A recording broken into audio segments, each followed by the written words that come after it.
guys, Susan here. Let's get back to the lace gown project. Okay, in the last episode we went to Joann Fabrics to get the lining. Now we're gonna back this bottom part of the skirt, gather it up, and that's what's next.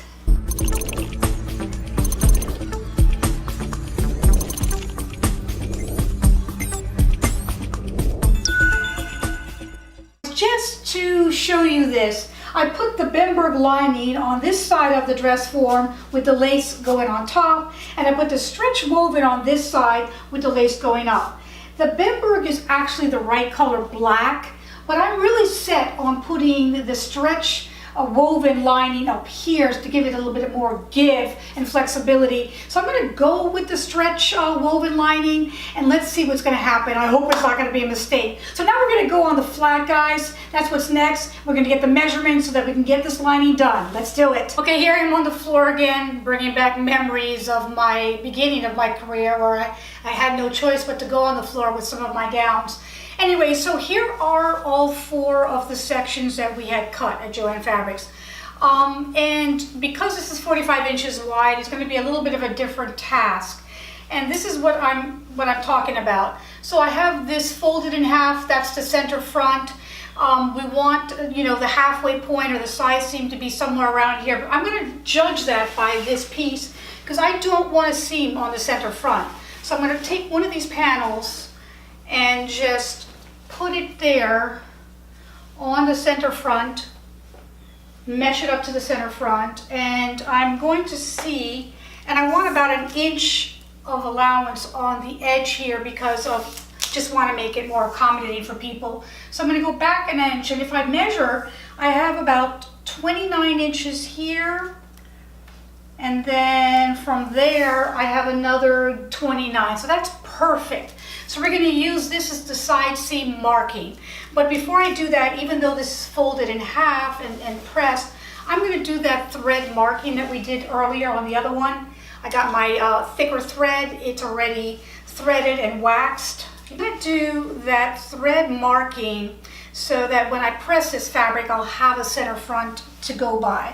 So I'm just going to take this here like this, and I'm going to actually use the fold line.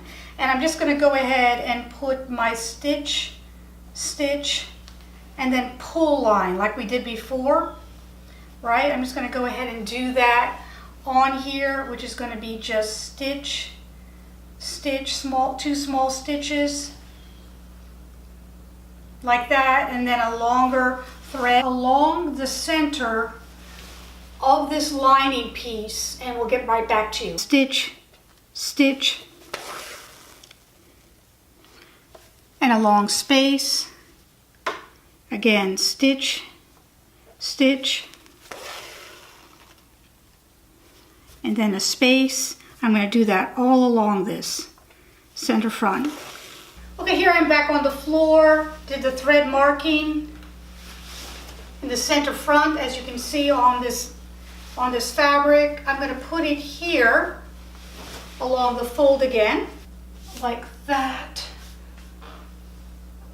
Okay, so then the next piece can be divided in half, because what I'm going to do, see, this is on the double, right? And I'm going to make that the seam here as well for the back and the front. I think it'll be better that way. So I'm just going to cut along the folded line on this one here, so I can put half of that there. So I'm going to take this and I'm going to cut along that folded line just like this.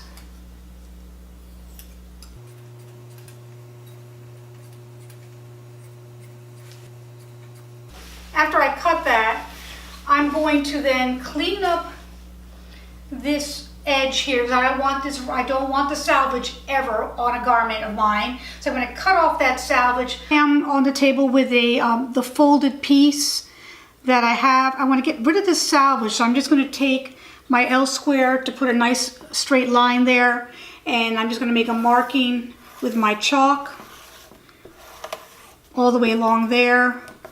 And I'm going to cut that off, okay? I'm just going to cut that all off so we don't have any salvage disturbances. I don't want the pulling on this garment at all. So I'm just going to take off that salvage.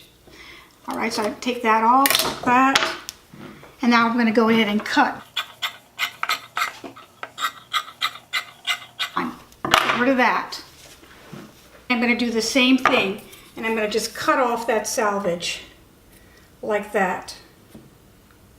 I'm putting my L square like this. I'm going to put my chalk marking all the way down this piece.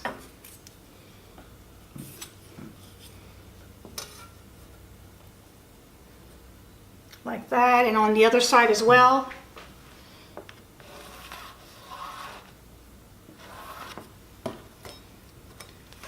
I'm going to move it over like this, and I'm going to cut. But before I do, I want to make sure that I have equal distances from this side here to the folded edge, which is 29, and from here to the folded edge is also 29, so we're good. I'm going to now cut off that salvage off of this piece as well.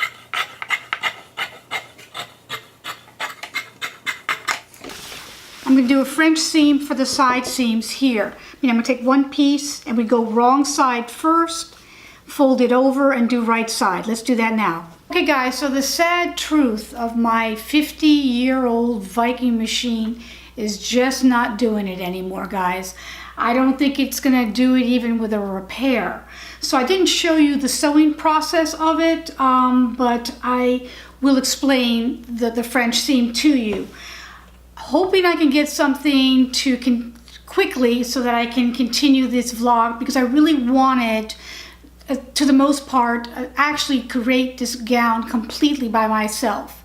I may have to go to the seamstress and we'll work with her, wishing that she has, but so I don't know. It's just the reality has just sunk in, and I'm not doing too well. But anyways, guys, let's get back to it. So the French seam, the first thing you do is you put wrong sides together.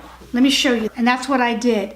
And in couture, you always want to do a very, very small French seam. So then after that, you would want to press it and cut even a little bit more off of that till you get about 1/8 of an inch allowance left on the fabric itself. So if you can see that, once you do that, I'll show you the next step. So I trimmed off another 1/8 of an inch off of here. Then I'm going to press it open, and this is the right side. So now what we're going to do is we're going to take the stitch line and we're going to press it now together like this, because we're going to be stitching so right sides to right sides, and we have all that extra inside. Encased the seam inside so it looks nice and clean on the inside as well as the outside. All right, so that's what we're going to do next. So I'm going to be doing a little bit less than of 1/4 of an inch seam. Let's see if the machine will do this. Guys, the French seam is here on the side seam. I folded the lining in half, and I folded the lace in half. The fold line is over there, and it's fold line to fold line. And this will then become the side seam, and I'll have to put an indication there by just putting like a little notch on my lace, just like this, so I know that they're going to meet. And it is a little bit shy here on the end. That's okay. This is better than having too many seams inside. So I'm going to go ahead and cut that little bit off. Just going to make sure it is a fold to fold is nice and even. Smooth it over like this all the way across. Because we're going to back this. We're not just going to self-line it, we're going to actually back it. So the lace will be right with the lining, if that makes sense.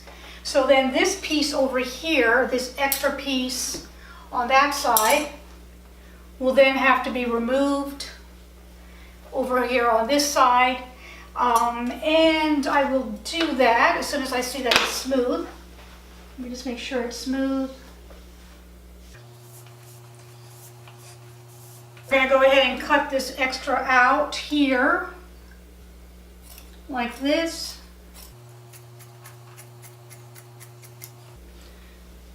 So that's going to be there. And then what I'm going to do is I'm going to put this inside the lace just to check that as well.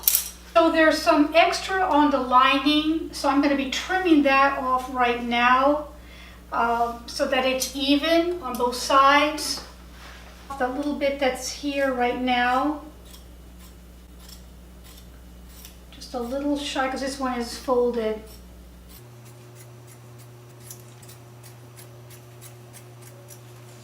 Okay guys, as long as we have more than enough here, as long as we still have 30 inches here in length, we're good.